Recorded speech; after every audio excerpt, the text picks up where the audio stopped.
he was very cheeky about having conversations in front of me and being like, oh, that's, the richest man in the world, or that's, little things to say, oh, let me tell you about this guy, and tell me a secret, stuff like that. He was very much liked telling secrets about other powerful people. So it was just his thing about him. And, that's all he focused on was power and sex. I mean, I've asked him before, why do you do all this? And he basically said, because of pussy. And I wasn't really used to hearing that word. You know what I mean? I don't know.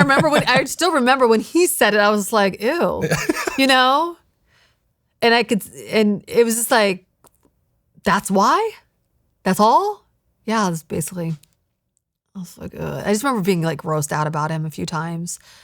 He had told me just some weird stuff. So he was always trying to tell you these little things about his life.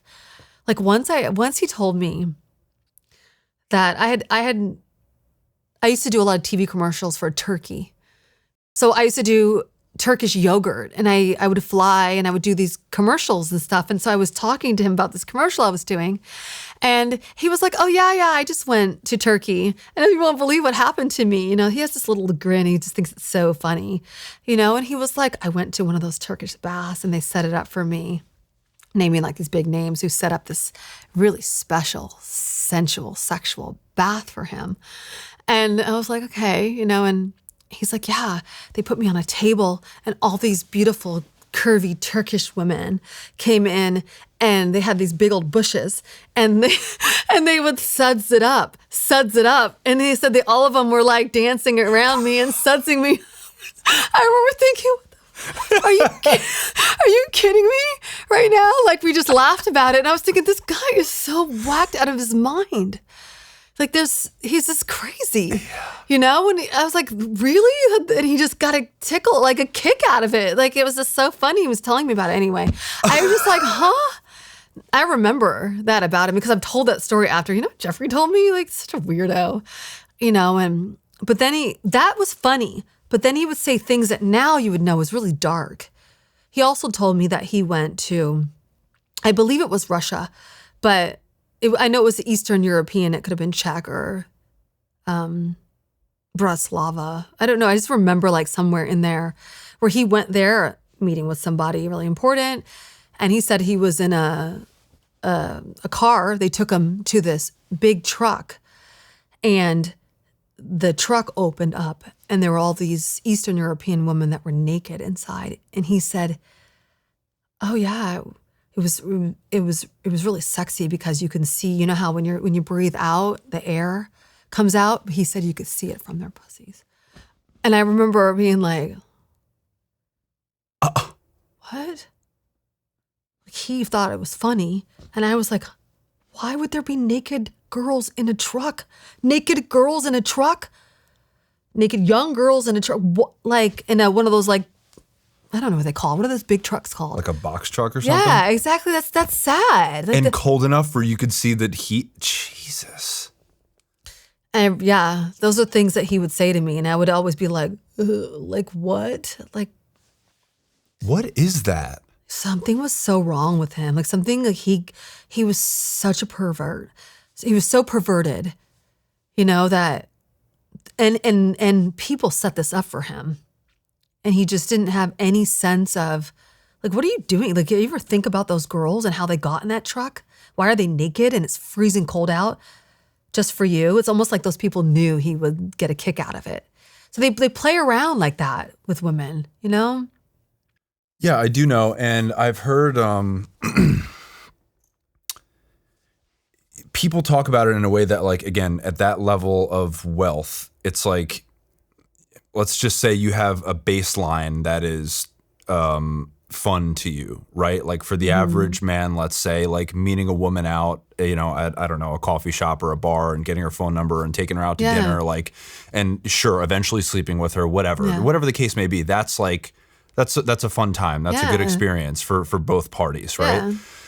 But you have people like him who do that for long enough, and eventually that doesn't satiate them anymore. And they want things that are worse and more sadistic and evil. And they say in a lot of cases, like, that's not where they start, but you get numb to these things. And especially people with this massive accumulation of wealth and power. Like, I just cannot conceptualize it any other way than like he just got off on destroying innocence. Yeah. Like, that has to be what it is. Yeah. It's just, there's just, what is worse than that? You know? No.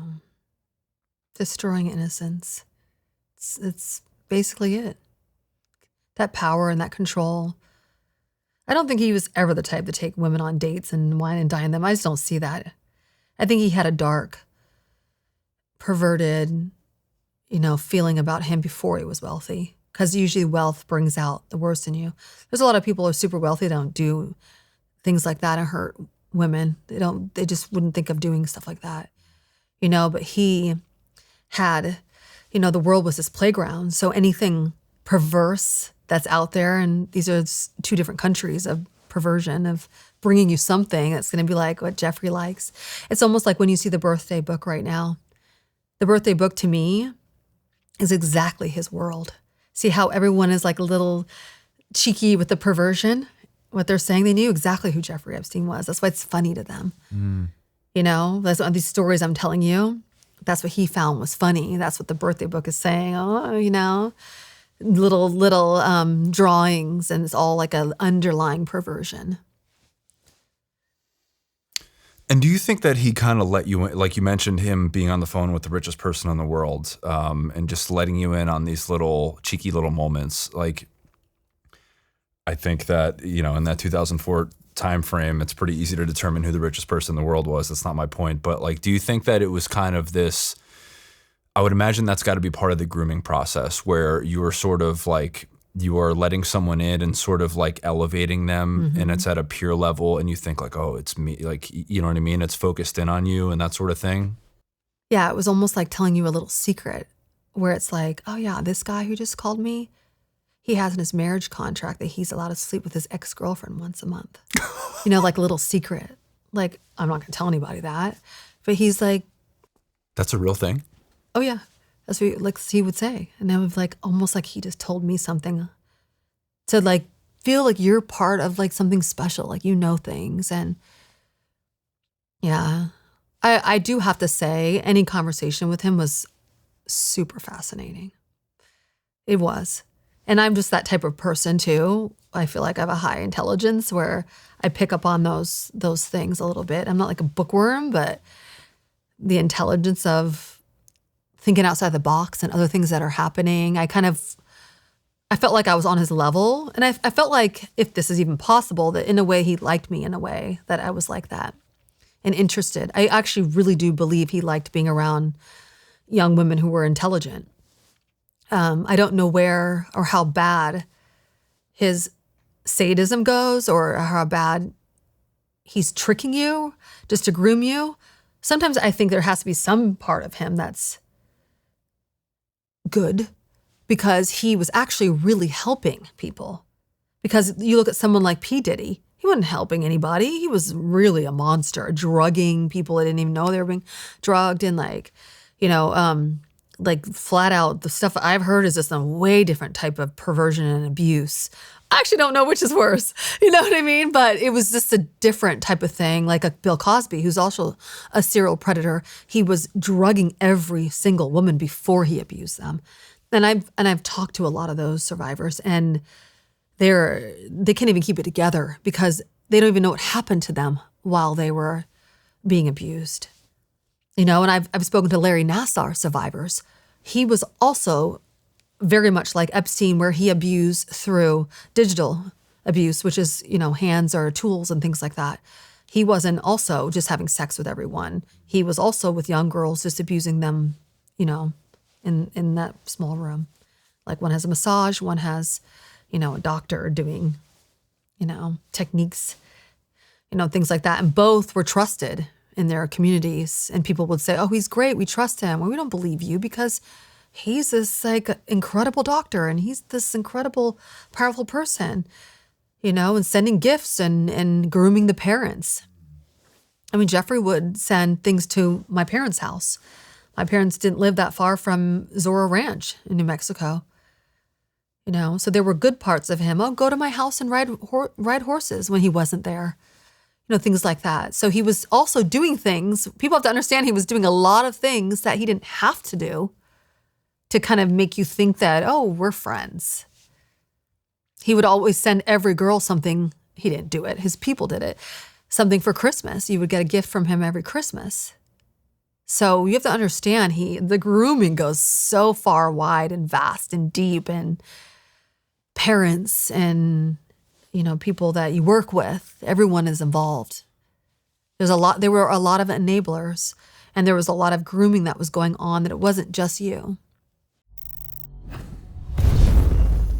What's up, guys? Thank you so much for taking the time to watch the interview. If you got anything out of this video at all, please like the video, leave me a comment, tell me what you thought of the video, tell me who you'd like to see on the show. I really appreciate the support. It goes a long way on these platforms, as you guys know. Most importantly, I have some excellent interviews coming up in the future that I'm really, really excited about. So please subscribe to the channel so you don't miss any of them. But that's it. Thank you for your support. I really appreciate it, and hope to see you again soon.